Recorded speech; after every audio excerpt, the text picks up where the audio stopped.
একটা বিষ্ণুনবীর গালে দিতে শুরু করলো, মোহাম্মদের রব মোহাম্মদের ভুইলা গেছে, মোহাম্মদের আল্লাহ মোহাম্মদের ছেড়ে দিয়েছে।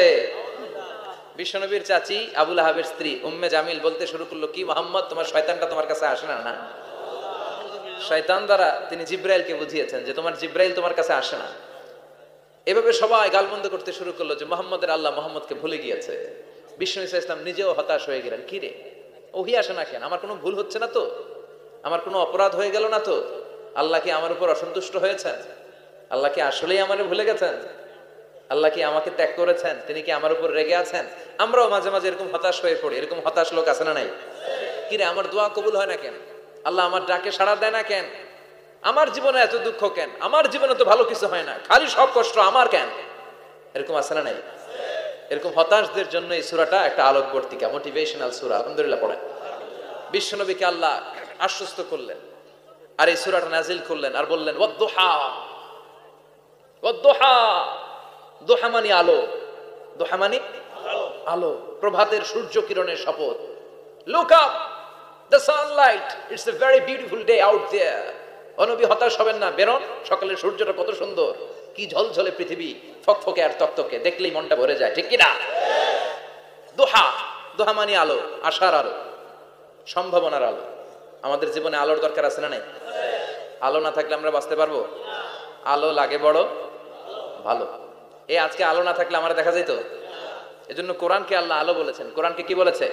কিতাবুন আনজালনাহু ইলাইকা লিতুখরিজান নাসা মিনাল যুলুমাতি ইলান নূর। ও Muhammad, I've revealed this holy Quran unto you to lead the mankind out of darkness into the light. অন্ধকার থেকে লাইট, লাইট মানে কি? আলো, আলোর দিকে নেওয়ার জন্য কোরআন পাঠিয়েছি। আবার বিশ্বনবীকেও আল্লাহ নূর, নূরের সাথে তুলনা করেছেন। আবার বিশ্বনবী আল্লাহর কাছে নূর চাইতেন, বলতেন আল্লাহ আমার ডানে আলো দাও, আমার বায়ে আলো দাও, আমার সামনে আলো দাও, পিছনে আলো দাও, উপরে আলো দাও, নিচে আলো দাও, আমার দেহে আলো দাও, আমার মাংসপেশির ভিতরে আলো দাও, আমার হাড্ডির ভিতরে আলো দাও, আমার জন্য তুমি আলো দাও। পড়েন আমিন।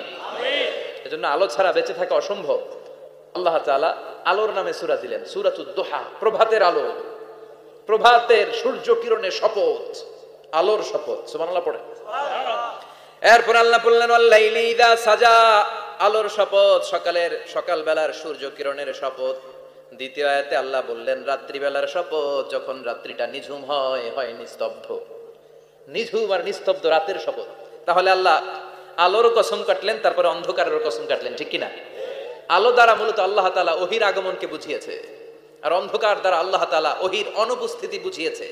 এটা দিয়ে আল্লাহ বুঝাতে চাইলেন, ও নবী, কাফির মুশরিকরা আপনারা গালি দেয়, ওরা বলে যে আমি আপনার ভুলে গেছি, আমি আপনারে ত্যাগ করেছি, আমি আপনার প্রতি অসন্তুষ্ট। না না, আমি ইচ্ছা করে ওহী পাঠাই না, কারণ সব সময় আলো থাকলে ভালো লাগে না, কিছু সময় অন্ধকারের দরকার আছে না নাই?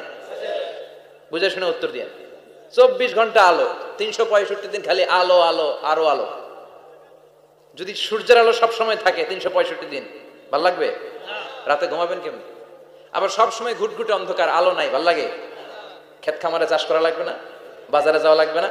তার মানে আলোরও দরকার আছে, অন্ধকারেরও দরকার আছে। এটা দিয়ে আল্লাহ বুঝাতে চাইলেন নবী ওহী নাজিল করার যেমনি দরকার আছে, মাঝে মাঝে ওহী বন্ধ রাখা আপনার বিশ্রাম দেওয়ারও দরকার আছে। চিৎকার করে পড়েন আল্লাহু আকবার।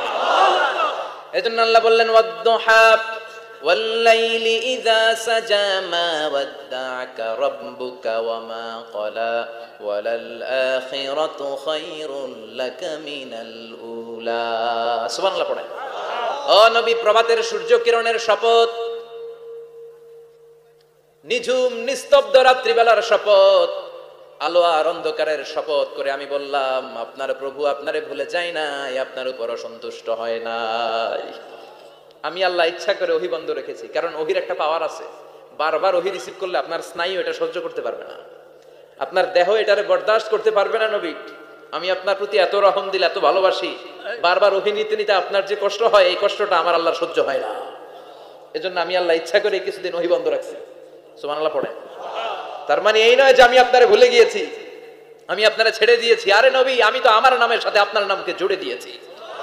লা ইলাহা ইল্লাল্লাহ মুহাম্মাদুর রাসূলুল্লাহ। যেখানে আমার আল্লাহর নাম সেখানেই বিশ্ব নবীর নাম আছে না নাই? আজান যখন দেয় আল্লাহু আকবারের পরে বিশ্ব নবীর নাম আছে না নাই? একামতে আছে না নাই? আবার আল্লাহর জন্য যখন সালাত আদায় করি শেষ বৈঠকে বিশ্বনবীর উপর দুরূদ আছে না নাই? রাফা'না লাকা যিকরাক, ও নবী আপনার নামকে আমি অনেক উপরে তুলে ধরেছি, আমার নাম যেখানে আপনার নাম ওইখানে, গোটা বিশ্বব্যাপী আপনার নাম ছড়ায় যাবে। ওরা আপনারে গালি দেয় কবি বলে, ওরা গালি দেয় গণক বলে, ওরা বলে আপনি আফতার লেস কাটা, আসলে যারা আপনারে গালি দেয় ওরাই লেস কাটা। ওরা আপনারে বলে আপনি নির্বংশ, আপনার ছেলেগুলো বেঁচে নাই, মেয়ে বেঁচে আছে, আপনার নাম নেয়ার কেউ থাকবে না। ওই আবু জাহেল, উতবা, সাইবা ওদের নাম নেয়ার কেউ থাকবে না। আপনি লেস কাটা নন, আপনি নির্বংশ নন। ইন্না শানিয়াকা, চিল্লায় বলেন ইন্না শানিয়াকা। যারা আপনারা গালি দেয়, যারা আপনারা নিয়ে কটু কথা বলে, ওরাই লেস কাটা, ওরাই নির্বংশ, ওদের বংশকে আমি আল্লাহই নির্বংশ করে ছাড়ি। চিল্লায় বলেন ঠিক কি না? ও নবী, মা ওয়াদ্দাআকা রাব্বুকা ওয়া মা ক্বালা, আপনার রব আপনারে পরিত্যাগ করে নাই, আপনারে ভুলে যায় নাই, আপনারে ছেড়ে দেয় নাই। আপনার রব ইচ্ছা করেই ওহী নাজিল বন্ধ করে রেখেছে। আমি ইচ্ছা করেই আপনারে প্রেসার দিতে চাই নাই গো নবী, কারণ ওহী রিসিভ করা অনেক কঠিন, এটা আস্তে আস্তে আপনি অভ্যস্ত হবেন। সুবহানাল্লাহ পড়ে। ওহীর একটা পাওয়ার আছে না নাই? আমরা তো কি মজায় মজায় কোরআন পাইছি, এই যে কি সুন্দর কোরআন নিয়ে বসে পড়ি, তাফসীর করি, কি মজার কোরআন। এই কোরআনটা রিসিভ করতে যে বিশ্বনবীর কত কষ্ট হয়েছে। এই কোরআনকে আল্লাহ বলেছেন এটা কাউলান সাকিলা, very heavy and weighty word, এটা অনেক ওজনওয়ালা কথা। ইন্না সানুলকি আলাইকা কাউলান, এটার অনেক ওজন। এই কোরআনটা যদি পাহাড়ের উপরে নাজিল করা হতো, পাহাড়গুলো দুমড়ে মুচড়ে ভেঙে টুকরো টুকরো হয়ে খান খান হয়ে যেত, ঠিক কি না? এত কঠিন বানিয়ে এটা। ও নবী, আমি আলোর সাথে ওহীর মিল ঘটিয়েছি, আলো দিয়ে ওহীকে বুঝিয়েছি। সূর্যের যেমনি কিরণ আছে, তেজ আছে, এই ওহীরও একটা তেজ আছে। এই তেজ, এই কিরণ আপনি সব সময় সহ্য করতে পারবেন না। এজন্য আমি ইচ্ছা করে কিছুদিন ওহী নাজিল করা বন্ধ করে রেখেছি। সুবহানাল্লাহ পড়েন। ইচ্ছে করে আমি নাজিল করি নাই।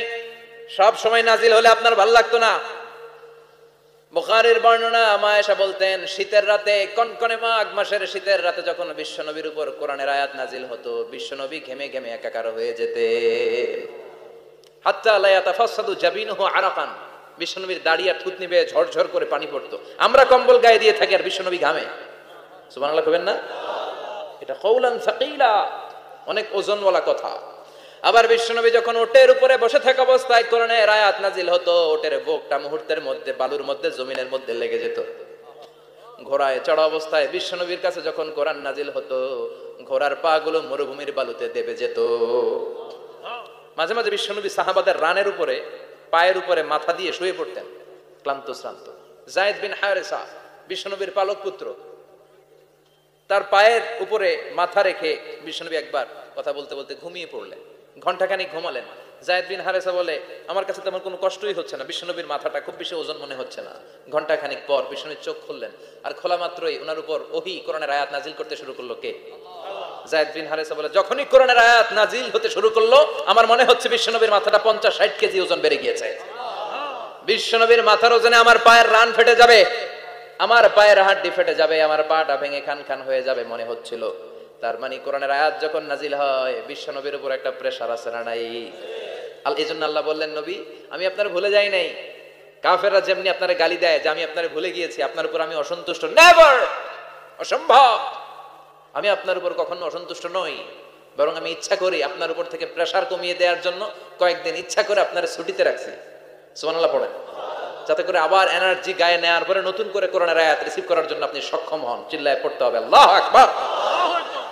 এজন্য আল্লাহ বললেন, ওয়াদ-দুহা ওয়াল-লাইলি ইযা সাজা মা ওয়াদ্দা'আকা রাব্বুকা ওয়া মা ক্বালা ওয়ালাল আখিরাতু খায়রুল লাকা মিনাল উলা। এরপর আল্লাহ বললেন, নবী ওয়ালাল আখিরাতু খায়রুল লাকা মিনাল উলা, and verily indeed the hereafter is far better for you than this dunya. এই দুনিয়ার চেয়ে আপনার জন্য আখিরাতটা অনেক দামি। খায়রুল লাকা মিনাল উলা, এই দুনিয়ার চেয়ে আখিরাতটা অনেক শ্রেষ্ঠ। এতে আল্লাহ বললেন দুনিয়ার চেয়ে আখিরাত শ্রেষ্ঠ, আর এক আয়াতে আল্লাহ বললেন দুনিয়ার চেয়ে আখিরাত হলো স্থায়ী। ঠিক কি না? বাল তু'থিরুনাল হায়াতাদ দুনিয়া ওয়াল আখিরাতু খায়রুন ওয়া আবাকা। তোমরা দুনিয়ার জীবন নিয়ে পাগল পাড়া হয়ে থাকো, আল্লাহ বললেন দুনিয়ার জীবনের চাইতে আখিরাতের জীবন শ্রেষ্ঠ এবং স্থায়ী। ঠিক কি না? কার কথা? দুনিয়া স্থায়ী না আখিরাত স্থায়ী? দুনিয়া শ্রেষ্ঠ না আখেরাত শ্রেষ্ঠ? কিন্তু আমরা কোনটার পিছনে দৌড়াই? খালি দুনিয়া দুনিয়া। দুনিয়া কে মজা লে লো, দুনিয়া তোমারি হ্যায়। কিন্তু জান্নাত কে মজা লে লো, জান্নাত তোমারি হ্যায়, ওইটা কয় না। আছে না নাই? দুনিয়ার পেছনে পাগল হয়ে আমরা পড়ে থাকি। এই দুনিয়ার জীবনটা একটা মায়াজাল, এটা একটা মরিচিকা। এই মরিচিকা, এই ধোঁকা, এই লালসা আর এই মায়াজালের পেছনে আমরা ছুটছি। ছুটতে ছুটতে হুট করে একবার কবরের ভিতরে ঢুকতে হবে। কথা বলেন, তখন আমাদের টনক নড়বে। এই জন্য দুনিয়া মুমিনদের জন্য শ্রেষ্ঠ আর স্থায়ী জায়গা না। মুমিনের আসল জায়গা হচ্ছে আখেরাত। মুমিনের শান্তি আর কল্যাণের জায়গা হচ্ছে আখেরাত। জান্নাত হচ্ছে মুমিনের শেষ ঠিকানা। চিৎকার করে বলেন ঠিক কিনা? সেটাই বিশ্বনবী বললেন, নবী কাফির মুশরিকদের কথা আপনি কান দিবেন না, ওদের কথায় হতাশ হবেন না, নিরাশ হবেন না, হাল ছাড়বেন না, ভরসা রাখবেন কার উপর? কারণ ওয়ালাল আখিরাতু খায়রুল লাকা মিনাল উলা, এই দুনিয়ার জীবন ক্ষণস্থায়ী জীবন, চিরকালীন জীবন হলো আখিরাত। নবীরে কিভাবে আশ্বাস দিতেছে দেখছেন, অ্যাসিউরেন্স করতেছে, কনফার্মেশন। এই সূরাটা যে শান্তির সূরা, মোটিভেশনের সূরা, অনুপ্রেরণার সূরা, ইন্সপাইরেশন যে জায়গায়, প্রতিটা আয়াতে আপনি ইন্সপাইরেশন পাবেন। তো প্রতিটা আয়াতে আপনি উজ্জীবিত হবেন, সজীব হবেন।